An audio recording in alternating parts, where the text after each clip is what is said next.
우리의 딸들과 아들들을 위해서 박원순 전임시장의 공과를 냉철하게 직시해야 합니다. 안녕하십니까. 열린민주당 서울시장 후보 김진애입니다. 이번 서울시장 보궐선거가 박원순 전임시장의 유고로 인해서 치러지는 만큼 이에 대한 입장을 밝히는 것은 정치인으로서, 특히 여성 후보로서 기본 의무라 생각합니다.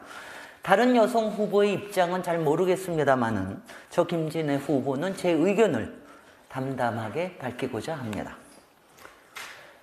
박원순 시장은 많은 시민들을 당혹해 하면서 떠났고 여러 달 동안 진실 공방과 2차 피해에 대한 공방이 오간 후에 국가인권위원회가 성희롱을 인정하는 결과를 발표했음에도 불구하고 여전히 많은 사람들의 마음속에는 석연찮은 의문점이 남아있을 것입니다.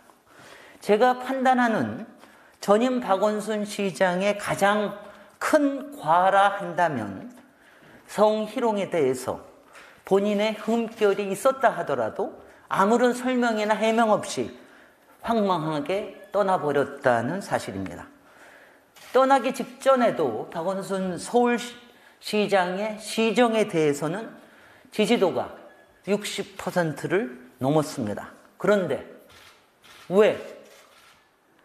우리 사회는 바로 이 의문을 총체적으로 성찰해야 한다고 생각합니다. 특히 성평등은 제도적으로만 이룰 수 있는 게 아니라 일상 문화에 깊이 배어들어야 하기 때문입니다. 우리의 딸들과 아들들을 위해서 건강한 상식을 뿌리내리는 일은 사회 전체적으로 해야 하기 때문입니다. 남성 전유물이라 여겨졌던 건축 분야를 택하고 도시 전문가로서 활동 영역을 넓힌 저 김진애는 여성의 사회 진출에 끊임없이 도전해왔고 성평등을 실천하는 데 앞서와서 후배 여성들이 역할 모델로 삼고 리더로서 존경한다고 합니다. 그러나 저에게도 부족한 점이 없지 않습니다. 수천 명 남학생 중 여학생 하나였던 제 서울공대 재학 시절에는 캠퍼스에 여자 화장실조차 없었습니다. 그래서 저는 남자 화장실을 발로 차고 들어가서 같이 썼습니다. 나름 용감해 보이지만 얼마나 불편했겠습니까? 그런데 제가 정말 부족했던 것은 그 불편함을 혼자서만 사겼다는 것입니다. 당장 여자 화장실 만들어달라. 여성의 인권을 존중해달라. 후배 여성들을 위해서 외쳐야 했습니다. 그때 그렇게 하지 못했음을 반성합니다.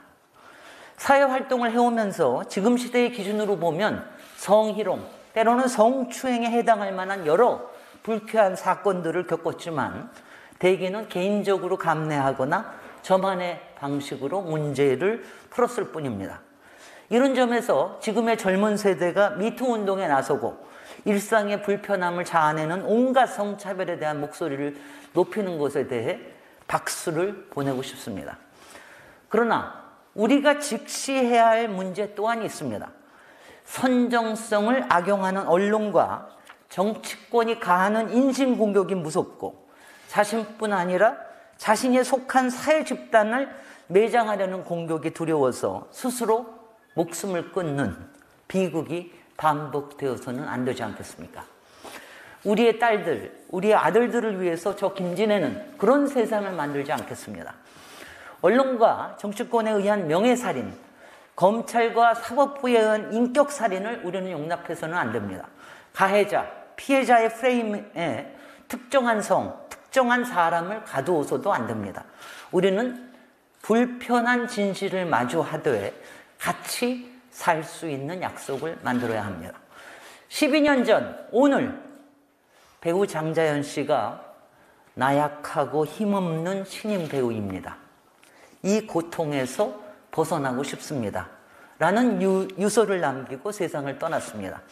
대한민국 미투 운동을 촉발시킨 계기가 된 이 사건의 가해자들은 아무도 처벌받지 않았습니다. 헐리우드 여배우들이 나서서 미투 운동을 대중화시키기 훨씬 전인 1970년대부터 활동해온 원조 미투 운동가 타라나 버크가 이렇게 말했습니다. 미투 운동은 여성 운동이 아니다. 여성도 남성도 권력형 성범죄에 노출될 수 있다.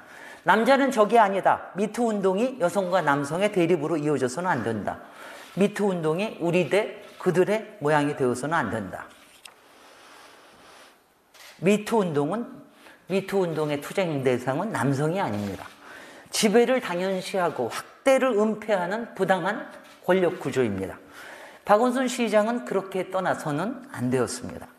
닥칠 고난에도 불구하고 밝혀야 할 진실은 밝히고 인정할 흠결은 인정하면서 같이 살아내야 했습니다. 어떻게 한 인간이 완전 무결할 수 있겠습니까? 우리 다 함께 물어야 합니다. 변화에 대한 희망을 주었던 인물들이 왜 스스로 세상을 떠나야 합니까? 왜 클릭수만 노리는 언론의 무차별한 선정성에 먹잇감이 되어야 합니까?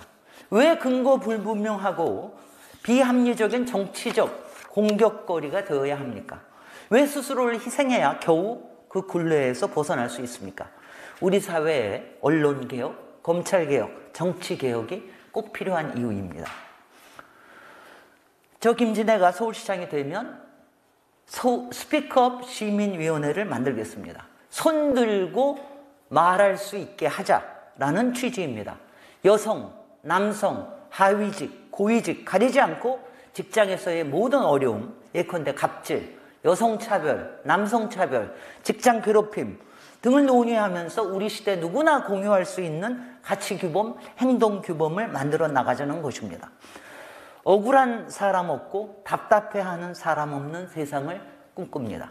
남성이라고 해서 잠재적 가해자라는 의심을 받거나 여성이라 해서 언제나 피해자라는 등식은 없어져야 합니다.